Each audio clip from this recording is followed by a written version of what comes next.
In the times we live in, our news feeds are flooded with negative and unnecessary content. This has sparked a certain ritualistic, uncontrollable behavior in many of us, and that's completely affecting our health. In the past few years, a huge number of people have experienced an obsessive drive to continuously scroll through their social media or news feeds and pay attention to distressing or generally negative information. This phenomena is called doom scrolling or doom surfing. Now, hear this. Research suggests that an individual who spends about 3 minutes in the morning on a negative news is more likely to report their day as unhappy. And if that's just 3 minutes of negative news doing to us, imagine the impact of doom scrolling because that can continue for hours together. Now, doom scrolling has led to cause feelings of uncertainty, apprehension, fear, and distress. If you remember the times of COVID when there was this tremendous consumption of COVID related news, that increased consumption has been proven to be associated with deteriorating mental health, very high levels of anxiety, and increased levels of depression. Focusing on negative information can also disrupt your sleep and affect your ability to work. And repeatedly engaging with information that makes you feel confused or overwhelmed or hopeless will have negative influence on how you feel on a day-to-day basis. That is, it's going to get in the way of your well-being. If this has such a negative impact on us, why do people doom scroll? First reason is negativity bias. We humans have a tendency to give more importance to negative experience than our positive or neutral experiences. Our brains are simply wired to pay more attention to unpleasant news. And while this bias may have helped our ancestors to pay attention to potentially life threatening situations thousands of years back, today it's actually getting in the way of our happiness, well being, and even our productivity. The second contributory factor to doom scrolling is uncertainty.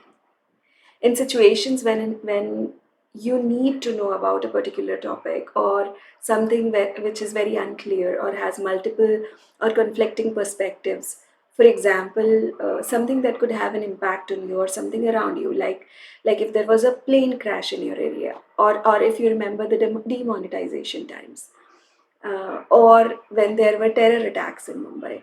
When there's uncertainty, people resort to doom scrolling. The third reason behind doom scrolling is anxiety. So, a lot of individuals use doom scrolling when they are feeling anxious to take their mind off. However, this habit can actually cause further anxiety, so it is not useful at all. Another reason is fear of missing out or FOMO. Doom scrolling may be associated with FOMO and the belief that the individual has to be vigilant so as to not miss out anything important.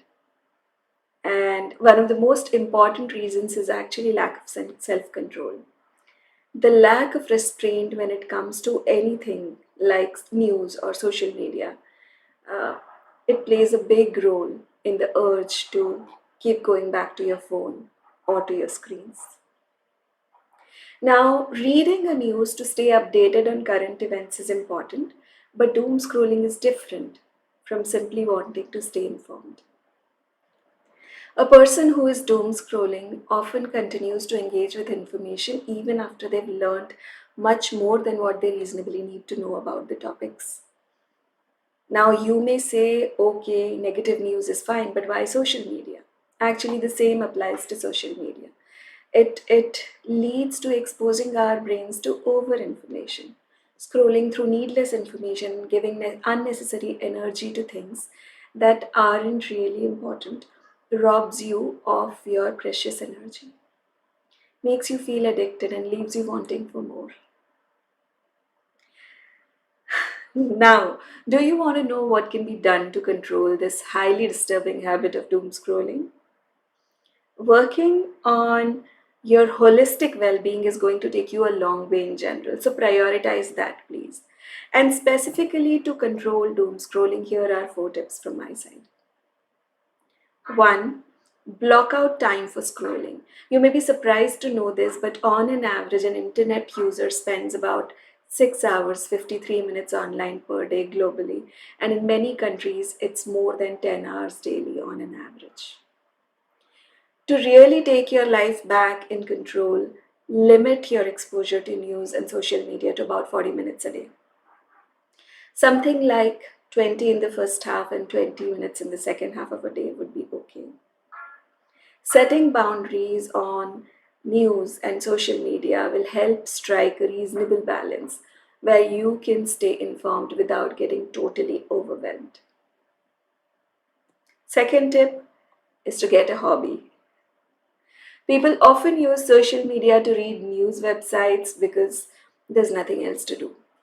In fact, so many people don't even know what activities they enjoy apart from spending time on screen. So please engage in hobbies that make you feel relaxed or connected to yourself. It could be gardening, it could be cooking, it could be reading, hiking, or doing something artistic. Just join a book reading club. That will take you a long, long way ahead. Third, exercise. Instead of sitting on the couch or laying on bed doom scrolling, make a conscious choice to exercise. It's simple, but very, very, very crucial. Maybe after checking your phone for some time, just go for a walk to avoid getting stuck reading story after story. Exercising is a great way to cope with doom scrolling tendencies simply because it improves your mood. It eases anxiety by taking your mind off the cycle of negative thoughts and reduces stress hormones like cortisol, while also releasing happy hormones like endorphins. Experts recommend about 150 minutes of moderate intensity physical activity per week for a good mental and physical health. Fourth, seek more positive information. Practice gratitude. Take a few moments out every day and reflect on all the good around you. Write that down in your journal. Engage with communities that uplift you. The algorithms behind social media platforms and news websites are built to catch the attention of their users and increase their engagement. This type of content that you engage with is amplified as much as possible to hold your attention. So, if you typically click on articles about a particular topic, say climate crisis or concerns of a economic recession or anything that interests you, then you'll probably get more of the same content the next time you log on. So understand that these news and social media sites are designed by some of the world's brightest and most well-paid people. They are meant to be attention grabbing and attention keeping. So, in the beginning, disassociation from uh, doom scrolling may feel like you are fighting an uphill battle. However, looking at what doom scrolling is doing to all of us, it's important to take immediate measures in your own individual space. You'll be able to avoid the cycle of negative and over information by establishing a better relationship with social media, engaging in hobbies and physical activity, and deliberately seeking positive information around you. Please like and share this video and let me know what you think. For more content that helps you in being a better version of yourself, follow me.